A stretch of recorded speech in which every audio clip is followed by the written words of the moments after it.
जयकारा बोलो माता रानी का। जगत माई महामाई माँ भद्रकाली की जय बोलो। माता रानी के साचे दरबार की जय बोलो। वृश्चिक राशि वालों, स्वागत है आप सभी का आपके अपने वैदिक मंथन भिंड यूट्यूब चैनल में। प्रिय बंधुओं, धनतेरस के दिन अपने घर के मुख्य दरवाजे पर चुपचाप लाकर बांध देना यह एक दिव्य चीज। जी हाँ बंधुओं, इसके बाद फिर चमत्कार ही हो जाएगा। और वह चमत्कार यह होगा कि आपके जीवन पर किसी भी प्रकार का तंत्र मंत्र, टोना टोटका, काली क्रिया या फिर नकारात्मक ऊर्जा होगी, वह तुरंत ही समाप्त हो जाएगी। माता लक्ष्मी और भगवान धनवंतरी की सीधी कृपा आपको प्राप्त होगी। और इन सब से बढ़कर आपके जो दुख हैं, जिनकी वजह से आप लगातार परेशान हैं, इन संपूर्ण दुखों का जो मूल कारण है वही ही समाप्त हो जाएगा। यानी कि एक ही बार में आपके संपूर्ण दुखों का नाश हो जाएगा। यह एक चीज इतनी अधिक शक्तिशाली है कि श्रीमद् भागवतम में इसके विषय में बहुत ही गहराई से समझाया गया है। और इस एक चीज का सीधा संबंध भगवान धनवंतरी से है और माता लक्ष्मी से है। अब ऐसे में आपको हर हालत में इस एक चीज के विषय में जानना है, क्योंकि हम जानते हैं कि आपके जीवन में परेशानियों का जो दौर है वह लंबे समय से चला आ रहा है। आप लगातार जीवन में आ रही तकलीफों, दुखों, धोखे, अपमान और अड़चनों से परेशान हो चुके हैं। अब ऐसे में आपको कोई एक ऐसा समाधान चाहिए जो आपकी संपूर्ण समस्याओं का एक बार में नाश कर सके। हालांकि आपने छोटे छोटे कई और उपाय पहले भी किए हैं, लेकिन उनके प्रभाव इतने अधिक शक्तिशाली नहीं रहे हैं, क्योंकि कभी कोई उपाय आपने ठीक से नहीं किया, यानी उसमें कोई गलती कर दी, कभी आपने उस उपाय को पूरे भाव से नहीं किया और कभी उस उपाय को करने का सही समय और काल नहीं था। लेकिन बंधुओं, अब यह जो समय आपके जीवन में आ रहा है, इसे अब हाथ से आप मत जाने देना। इस एक चीज के विषय में संपूर्ण जानकारी प्राप्त कर लेना। हम आपको केवल इस एक चीज के विषय में नहीं बताएंगे, अन्य बहुत ही शक्तिशाली और बेहद ही कारगर जानकारी भी आपको देंगे, जो विशेष धनतेरस के दिवस के लिए ही रहेगी और खास तौर से आपकी राशि के जातकों के लिए ही तैयार की गई है। आज का यह जो कार्यक्रम है, यह आपके जीवन में संपूर्ण परिवर्तन लेकर आने की दम रखता है। बस आपको इस कार्यक्रम को अंत तक देखना है, हर हालत में देखना है और आने वाले धनतेरस के दिवस पर इस विशेष क्रिया को कर डालना है। गुप्त रूप से इस क्रिया को करना है, किसी को इसके विषय में कोई जानकारी मत देना और इस क्रिया को करने में कोई गलती भी मत करना। अपने मन में भगवान धनवंतरी के लिए, माता लक्ष्मी के लिए पूर्ण भाव बनाकर रखना और वह कैसे बनेगा, इसके विषय में भी हम आपको मार्गदर्शन देंगे। जी हाँ बंधु, एक सच्चे गुरु का यही कार्य होता है कि वह शिष्य की हर एक कमजोरी को जानते हुए, समझते हुए उसे सही मार्गदर्शन प्रदान करता है, ताकि कमजोर से कमजोर शिष्य भी जीवन में तरक्की कर सके, दुखों से मुक्ति प्राप्त कर सके और आगे बढ़ सके। इसीलिए हम आपको यह भी बताएंगे कि इस उपाय के प्रति आपको अपने मन में भाव कैसे उत्पन्न करना है, क्योंकि बाकी तो सारे कार्य आप कर सकते हैं, लेकिन मन के जो भाव हैं, जो भावनाएं हैं, वे आपके काबू में नहीं रहती हैं। इसलिए इन भावनाओं को काबू में करने की विधि भी आपको जानना बेहद अनिवार्य है। हम लंबे समय से यह देख रहे हैं कि वैसे तो बहुत सारे लोग हमारे उपायों से अपने जीवन में परिवर्तन लेकर आए हैं, परंतु कुछ ऐसे लोग भी हैं जो कहते हैं कि गुरुजी, हमने उपाय तो किया, परंतु उस उपाय का जैसा फल मिलना चाहिए था वैसा फल नहीं मिल पाया है। तो जब उनसे बात करते हैं तो पता चलता है कि उनके अंदर भाव की कमी रह गई थी, जिसकी वजह से यह कार्य नहीं हो पाया। तो अब हम आपको इस समस्या का समाधान भी बताएंगे। कहने का मतलब यह है कि यह कार्यक्रम आपके जीवन में जो परेशानियां हैं उन्हें जड़ से समाप्त करने वाला है और भविष्य में भी आपके जीवन में कोई भी परेशानी, अड़चन, कोई भी रुकावट ना आए, इसके लिए हम एक मजबूत इंतजाम भी करने वाले हैं। तो अब ऐसे में आपको यह कार्यक्रम अंत तक अवश्य देखना है। बंधुओं, हम आपके लिए बहुत मेहनत करते हैं, लगातार आपके लिए सर्वोत्तम, सर्वश्रेष्ठ और काम करने वाला प्रामाणिक ज्ञान लेकर आते हैं। बस हम बदले में यह चाहते हैं कि आप इस ज्ञान को अवश्य ग्रहण करें, कार्यक्रम को अंत तक देखें। यदि आप देखेंगे नहीं इस कार्यक्रम को तो फिर कैसे हमारी मेहनत सफल होगी, हमारी भक्ति सफल होगी, और सबसे बड़ी बात कि आपके जीवन में परिवर्तन कैसे आएंगे। डॉक्टर दवाई अगर देने को तैयार है और मरीज खाने के लिए ही तैयार नहीं होगा तो वह ठीक कैसे होगा।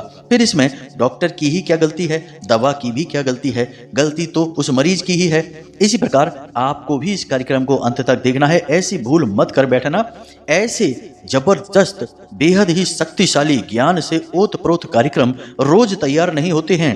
आप सचमुच में भाग्यवान ही हैं, माता रानी की आपके ऊपर कृपा ही है, तभी आप आज इस कार्यक्रम पर आ पाए हैं। तो बस इन सब बातों का ख्याल रखिए, कुछ समय धैर्य के साथ ठंडे दिमाग से इस कार्यक्रम को देखिए और हर एक बात का मनन करिए और जीवन में उतारिए, और धनतेरस के बाद 100% आपका जीवन बदलेगा। हम आपको गारंटी देते हैं इस बात की। तो चलिए बंधु, आज के इस विशिष्ट कार्यक्रम की शुरुआत करते हैं। लेकिन इससे पहले हम चाहेंगे कि आप माता रानी को आभार अवश्य व्यक्त करें, क्योंकि बिना माता कृपा के कुछ भी संभव नहीं है। बिना माँ की कृपा के तो शिव भी शव के समान है, तो फिर हम और आप हैं ही क्या। तो चलिए जल्दी से कमेंट बॉक्स में लिखिए, जय माँ भद्रकाली कृपा करो। साथ ही साथ जय माँ लक्ष्मी कृपा करो। माता रानी आपके ऊपर पूर्ण कृपा करेंगी, आपका जीवन 100% बदलेगा ही बदलेगा। याद रखना बंधु, जिन पर कृपा मात की होई, तिन पर कृपा करे सब कोई। इसी के साथ साथ बंधु, हमारा आपसे एक निवेदन और है कि यदि आप इस चैनल कार्यक्रम पर पहली बार आए हैं तो आप इस चैनल को सब्सक्राइब अवश्य कर लें। ऐसा करके आप न केवल हमारे बल्कि माता रानी के इस दिव्य परिवार के सदस्य बन जाएंगे, और फिर आपके जीवन में माता रानी की कृपा स्वयं प्रवेश कर जाएगी, क्योंकि यह तो माई का दरबार है। तो चलिए जल्दी से चैनल को सब्सक्राइब करिए, फिर आगे बढ़ते हैं। तो बंधुओं, अब ध्यान से सुनिए। आज हम आपको आपके ही बारे में कुछ ऐसी बातें बोलना चाहते हैं जिन्हें सुनकर आपको लगेगा कि हाँ, हम सचमुच में आपके लिए मेहनत करते हैं और आपके बारे में कुछ जानते तो हैं। तो ध्यान से सुनिए। यह जो दीपावली का त्योहार आ रहा है, बेशक यह खुशियों भरा त्योहार है, जीवन में आनंद लेकर आता है, असत्य की हार और सत्य की जीत का पर्व है। सब कुछ सही है, फिर भी ना जाने क्यों आपका मन प्रसन्न नहीं है, आपके मन में वह हर्ष और उल्लास नहीं है। कुछ न कुछ ऐसी बातें हैं जिन्होंने आपको इतना विचलित और परेशान कर रखा है कि आप इस खुशी को भी महसूस नहीं कर पा रहे हैं। कुछ आपके जीवन में ऐसी अड़चनें और परेशानियां भी चल रही हैं, जैसे कि रुपए पैसे को लेकर परेशानी, काम धंधे व्यापार की परेशानी, कुछ लोगों के जीवन में कर्जे की परेशानी चल रही है, और कुछ जातक ऐसे अभागे हैं कि बेचारों के रिश्ते नातों में ही बड़ी समस्याएं हैं, दाम्पत्य जीवन का भी सुख नहीं ले पा रहे हैं। तो कैसे इन त्योहारों का आनंद ले पाएंगे। हालांकि आप दूसरों को दिखाने के लिए अपने चेहरे पर मुस्कुराहट अवश्य लेकर आ जाते हैं और दूसरों के साथ बैठकर थोड़ी बहुत इधर उधर की बातें भी कर लेते हैं, परंतु मन ही मन आपके एक उलझन है, एक बेचैनी है, जैसे आप ना तो किसी को बता पा रहे हैं और ना ही आप इसका समाधान भी निकाल पा रहे हैं। अब एक बात और है कि आप यह भी जानते हैं कि आप किसी को बता भी देंगे तब भी आपकी समस्या का समाधान तो हो नहीं जाएगा, और ना ही लोग आगे बढ़कर आपकी मदद करने के लिए आएंगे। पता नहीं क्यों आपके साथ ही कुछ ऐसा होता है कि आप चाहे भले ही किसी के लिए कुछ भी कर दें, लेकिन लोग आपके जब परेशानी के दिन होते हैं, जब आपको मदद चाहिए होती है, तब आगे बढ़कर नहीं आते हैं, और तो और आपकी परेशानियों का मजाक तक उड़ाते हैं। आपकी दिक्कत और आपकी समस्याओं को लेकर पीठ के पीछे उल्टी सीधी बातें भी करते हैं। इन सब बातों को आप जब जान जाते हैं तो आप दुखी हो जाते हैं, और इसी दुख और परेशानी की वजह से अब आपने लोगों से अपने दिल के राज बताना, अपनी तकलीफों को सुनाना भी छोड़ दिया है, क्योंकि आप समझ गए हैं कि कोई फायदा नहीं है, कुछ भी किसी को बता दो, किसी को कोई फर्क ही नहीं पड़ता है, सब उल्टा आपको ही गलत समझेंगे, आपको ही उल्टी सीधी सलाह देना शुरू कर देंगे और बिना सोचे समझे कुछ भी कह देंगे, जिससे आप और दुखी हो जाएंगे। इसलिए आपने अपने दिल पर एक मजबूत पर्दा लगा रखा है, जिसे आप अब किसी को नहीं दिखाते हैं। अंदर से दुखी हैं, लेकिन बाहर से चेहरे पर मुस्कुराहट दिखाते हैं, दुख का एहसास भी नहीं होने देते हैं। ये सारी बातें हम आपको इसलिए बता रहे हैं ताकि आपको एहसास हो कि हम सचमुच में आपके लिए मेहनत कर रहे हैं, और ये जो बातें हैं ये आपके जीवन की, व्यक्तिगत जीवन की बातें हैं। अब एक और बात यहाँ पर हम आपको बताएं बंधुओं कि आपके मन में निराशा बहुत गहराई से बैठ चुकी है। आपका मन अब उदास रहने लगा है। लगातार मिल रही असफलताओं से, अड़चने और परेशानियों से और अपनों के ही द्वारा किए जाने वाले अपमान, धोखे और तिरस्कार से आप त्रस्त हो चुके हैं। इसलिए अब आपका किसी भी चीज में मन नहीं लगता है। कोई आपको मदद करने की भी कोशिश करे तब भी आपको उसमें रुचि नहीं रहती है। आपको लगता है कि इस सब से भी कुछ नहीं होगा। लेकिन यह बात ठीक नहीं है। ईश्वर किसी भी इंसान के जीवन में कष्ट तो देते हैं, लेकिन वे यह नहीं चाहते कि वह इंसान निराशावादी हो जाए। अगर आप निराशावादी हो जाएंगे तो आपने ईश्वर के अस्तित्व को ही नकार दिया, सच्चाई और अच्छाई को ही नकार दिया, जो कि आपके लिए ठीक नहीं है। यह जीवन का अपमान है, माँ प्रकृति का अपमान है और स्वयं भगवान का भी अपमान है, सृष्टिकर्ता का अपमान है। तो ऐसे में आपको सकारात्मक रहना होगा।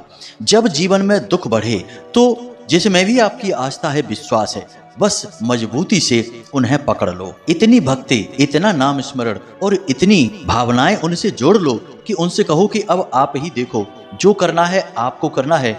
अच्छा देना है तो ठीक है, बुरा देना है तो वह भी आपका ही है। मतलब कहने का यह है कि जब जीवन में वक्त बुरा होता है तो वह वक्त होता है भगवान को याद करने का, उनकी भक्ति में डूब जाने का, चले जाने का। और यकीन मानिए बंधु कि जब आप भगवान से भावनात्मक तौर पर जुड़ेंगे तो भगवान भी आपको हर एक मुसीबत से बाहर निकालेंगे।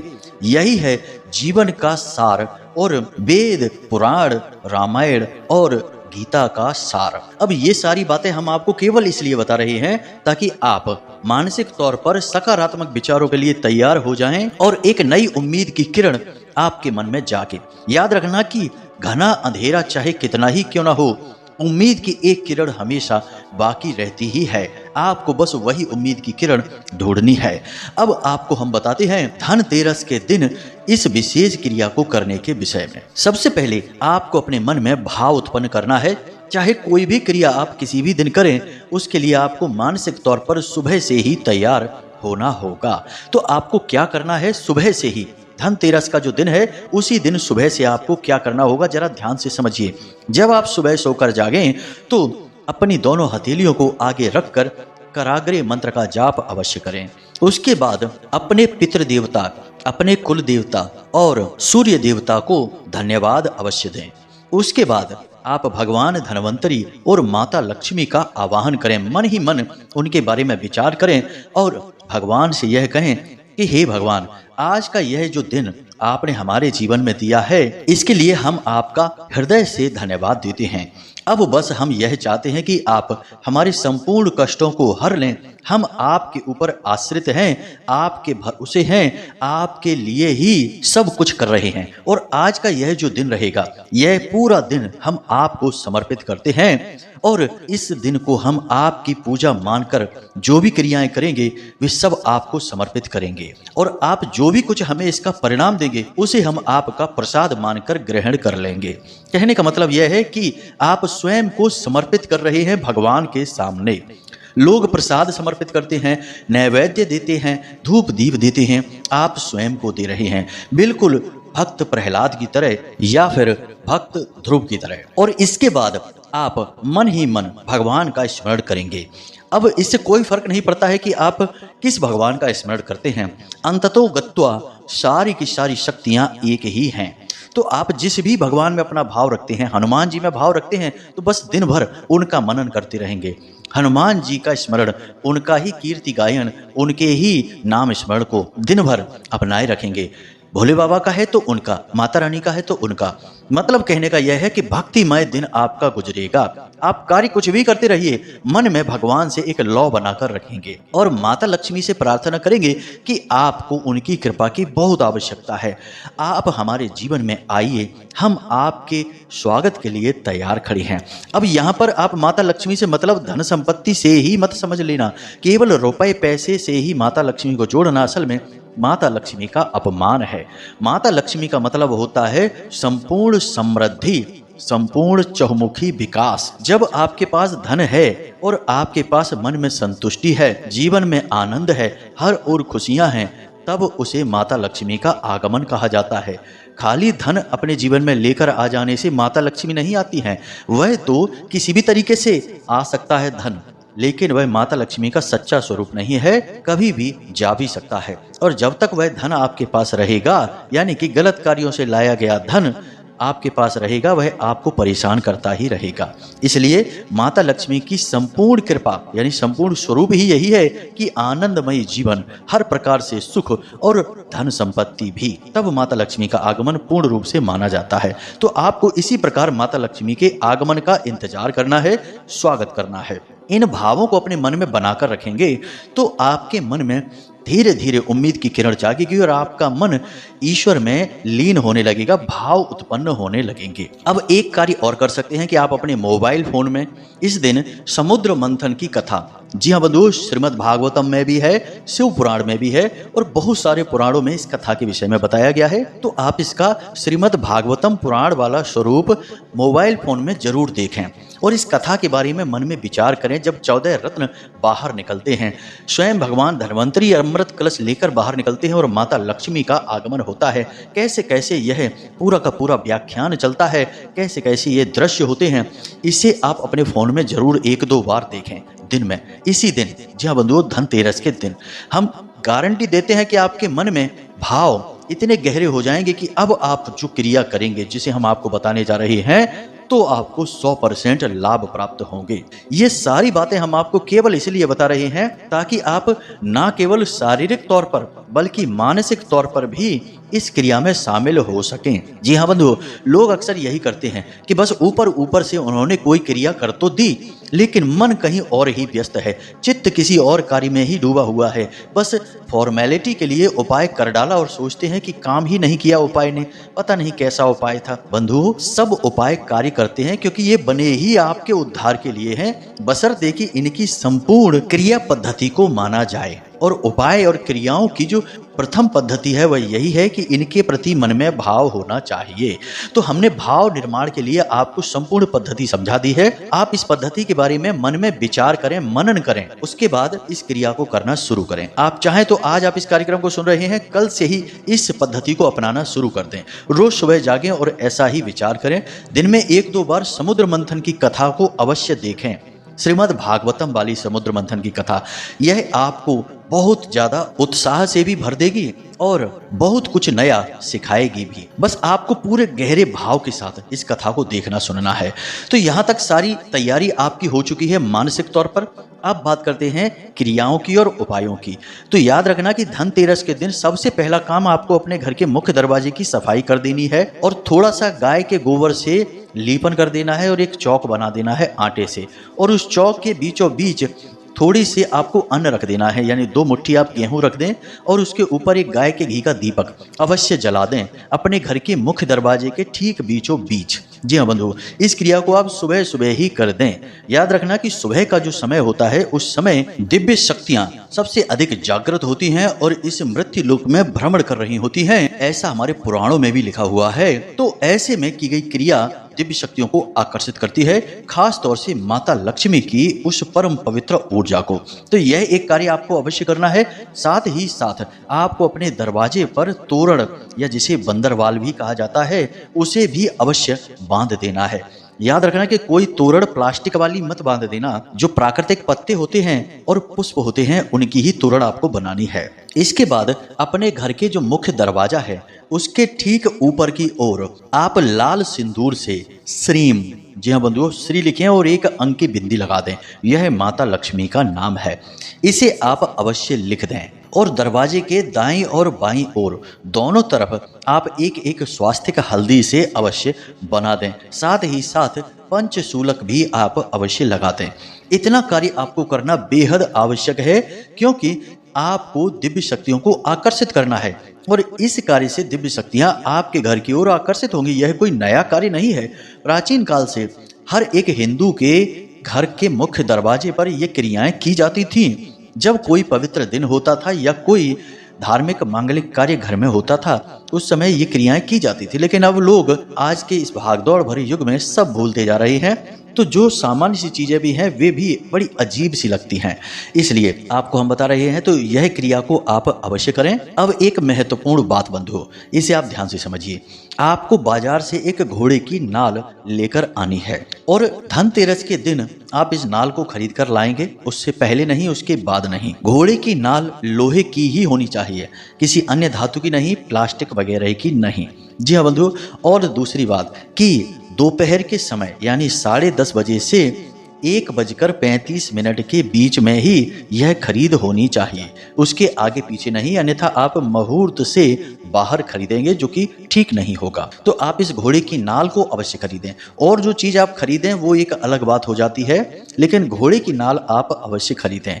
अब इस घोड़े की नाल के साथ आपको एक प्रयोग करना होगा। सबसे पहले आपको इस घोड़े की नाल को अपने घर लाना है और गंगा जल से इसे शुद्ध करना है। उसके बाद इस घोड़े की नाल को अपने पूजा घर में रखना है, भगवान के चरणों में रखना है। जैसे माता लक्ष्मी की तस्वीर है, भगवान नारायण की तस्वीर है, उनके चरणों में रखना है। और उसके बाद आपको इस पूरे घोड़े की नाल को लाल रंग की मौली से लपेट देना है, यानी कि यह गोल सी होती है, तो आपको इसे पूरा धागे से लपेट देना है। मौली से लपेटना है, किसी सामान्य धागे से नहीं, जिसे हम कलावा भी कहते हैं। पूरी इसे ढक देना है और उसके बाद आपको इस नाल का पूजन करना है। जी हाँ बंधुओं, सामान्य तौर पर पूजन करेंगे, यानी लाल सिंदूर लगाएंगे और उसके बाद दीपक जलाएंगे और भगवान के सामने इसे रखा छोड़ देंगे। 1-2 घंटे के लिए इसे भगवान के सामने रखा छोड़ देंगे। शाम के समय, जी हाँ बंधुओं, जब सूर्यास्त हो जाए उसके बाद आप इस नाल को काले कपड़े में लपेटेंगे, यानी कि काले कपड़े में रखेंगे। और इस नाल के साथ आपको कुछ सामग्री रखनी है, जैसे कि थोड़े से काले तिल रखने हैं, एक सिक्का रखना है और 7 गोमती चक्र भी रखने हैं। इसके बाद आप इसे एक पोटली के रूप में लपेट देंगे और इसे अपने घर के मुख्य दरवाजे की चौखट पर बांध देंगे। इसे आप अंदर की ओर बांधेंगे और ऐसा कोशिश करें कि कोई इसे देखे ना, क्योंकि लोग देखेंगे तो टोकेंगे कि यह क्या है, फिर आपको कुछ बताना पड़ेगा। यह गुप्त उपाय है, कोई मंत्र जाप नहीं है, कोई विशेष विधि नहीं है, बिल्कुल साधारण है। बस आपको भाव यह रखना है कि भगवान आपके संपूर्ण कष्टों का नाश करेंगे, आपके घर में प्रवेश करेंगे। इसमें रखी हर एक चीज का बहुत अधिक महत्व है। जैसे कि आपने नाल रखी है, घोड़े की नाल की विशेष गुण और शक्ति यही है कि यह सबसे पहला कार्य नकारात्मक ऊर्जाओं को दूर भगाती है और धन संपत्ति को और शुद्ध सकारात्मक ऊर्जा को आकर्षित करती है। यह बहुत पुराना उपाय है, कोई नया नहीं है। इसी प्रकार आपने गोमती चक्र रखे हैं, जो कि भगवान के सुदर्शन चक्र का प्रतीक हैं और जो नकारात्मकता को काटने का कार्य करते हैं। इसी के साथ आपने सिक्का रखा है, जो कि माता लक्ष्मी का स्वयं स्वरूप है। साथ ही साथ आपको एक सुपारी भी रखनी है, जो हम बताना आपको भूल गए थे। तो एक सुपारी भी आपको रखनी है, जो कि उत्पत्ति का, आपकी इच्छाओं और अभिलाषाओं का प्रतीक है। तो आपको ये संपूर्ण चीजें एक पोटली बनाकर अपने घर की चौखट पर बांध देना है, बस। और कुछ भी खास नहीं है, बस इतने से ही आपका काम हो जाएगा। बाकी आप भगवान धन्वंतरी की 2 तस्वीरें लेकर भी आएं इसी दिन, इसी मुहूर्त में।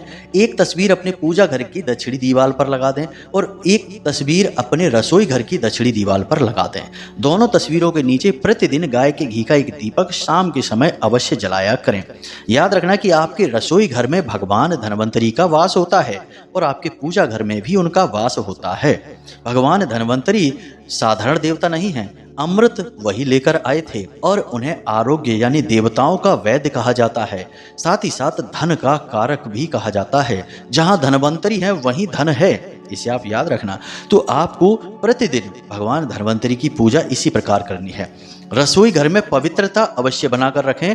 दूषित भोजन रसोई घर में ना बनने पाए, यानी कि गलत, तामसिक, मांसाहार आदि का आपके रसोई घर में नहीं तैयार होना चाहिए भोजन। साथ ही साथ रसोई घर में आपको यूं ही चप्पल वगैरह पहनकर नहीं जाना है। जैसे आप अपने घर के मंदिर में जाते हैं शुद्धता, पवित्रता, स्नान आदि के बाद, वैसे ही रसोई घर में भी जाना है, क्योंकि वह भी एक दूसरा पूजा स्थल है। रसोई घर को दूसरा पूजा स्थल कहा जाता है। यहाँ पर आपके कम से कम 4 से 5 देवी देवताओं का वास होता है, तो आप इसे पूजा घर ही कहेंगे और आपके घर का ऊर्जा स्रोत है, यह आपके घर का पावर हाउस है।